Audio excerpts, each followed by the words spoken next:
For years, Nicki Minaj was loud about one thing. She did not rock with Donald Trump. She didn't just disagree quietly, she mocked him, criticized him, and called out what she saw as misogyny and ego wrapped in power. That version of Nicki was clear, consistent, and on the record. So when clips started circulating of her praising Trump publicly, standing on stage defending him, people didn't just feel confused. They felt like they were watching someone they didn't recognize. This wasn't a subtle shift. It wasn't a people grow and change moment. It was a full reversal, and the internet clocked it immediately. Fans started asking the same question over and over. How does someone go from calling Trump everything that's wrong with powerful men to sounding like one of his most passionate defenders? At first, people tried to explain it away. They pointed to comments Nicki made about Christian persecution in Nigeria. That topic mattered to her personally. She's always shown love to Nigeria, so fans gave her the benefit of the doubt.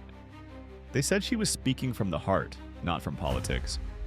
But in hindsight, that moment looks less like an isolated concern and more like a soft signal. Because ideological shifts rarely start loud. They start sideways. People test reactions. They watch who defends them. They see how far they can go before the backlash hits.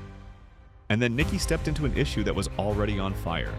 When California passed a policy giving schools discretion around notifying parents about a child's name or pronoun changes, the country split instantly.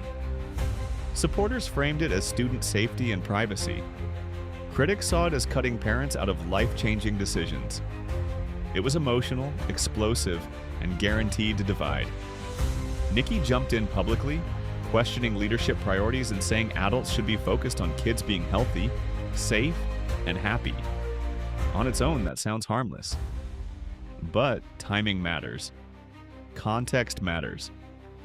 And the way she entered the conversation, without nuance, without acknowledging why the issue is complicated, made it land hard. Her fan base felt it immediately. A huge portion of the barbs come from the LGBTQ+ community. For many of them, this wasn't just a political take, it felt personal. Some defended her, saying she was speaking as a parent. Others felt dismissed, even erased. Still, many fans were trying to hold the line. Until Phoenix. When Nicki showed up smiling at a Turning Point USA event and took the stage as a featured speaker, that's when the conversation changed completely. This wasn't a tweet, this wasn't a vague comment. This was alignment. People started asking uncomfortable questions. Why her? Why now? And why did it feel like she was being elevated in spaces where other Black creators weren't? At the same time, Turning Point USA was losing familiar faces. Candace Owens was distancing herself. The organization needed visibility. They needed star power. And suddenly, Nicki Minaj, one of the most influential artists of her generation, was front and center. That's when fans stopped debating what she was doing and started asking why. A lot of those questions circled back to one name: Kenneth Petty.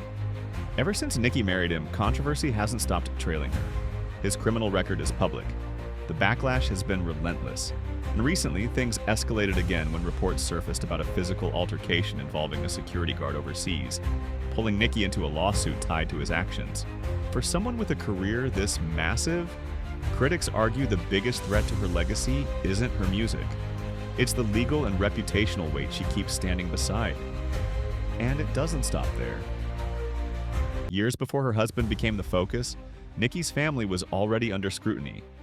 Her brother was convicted for serious crimes involving a minor and sentenced to decades in prison. His appeals have all failed. Nicki defending him publicly only intensified the backlash at the time.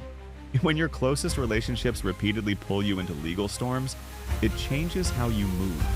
It changes what you prioritize. And it definitely changes how much risk you're willing to take. Then there's the factor many people avoid talking about directly. Nicki Minaj was born in Trinidad and Tobago.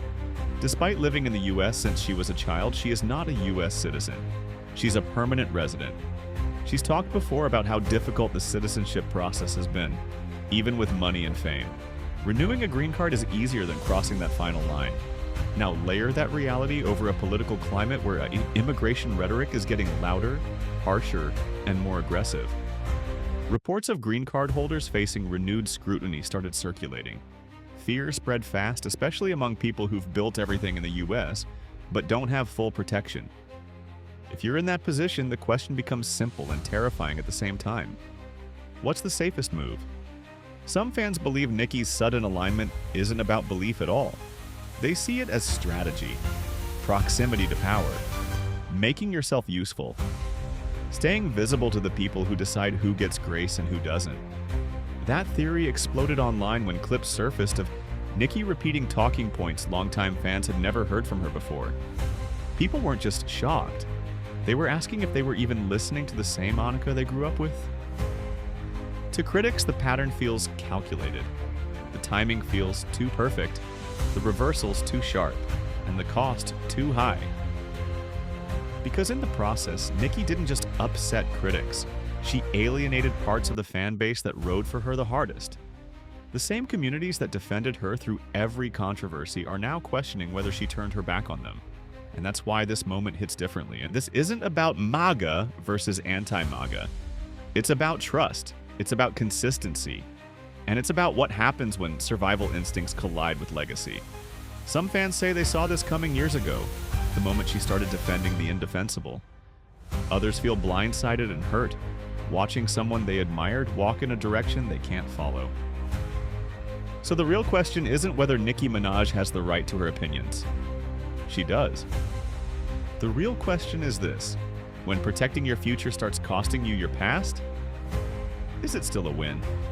That's what people are really debating, and that's why this story isn't going away anytime soon.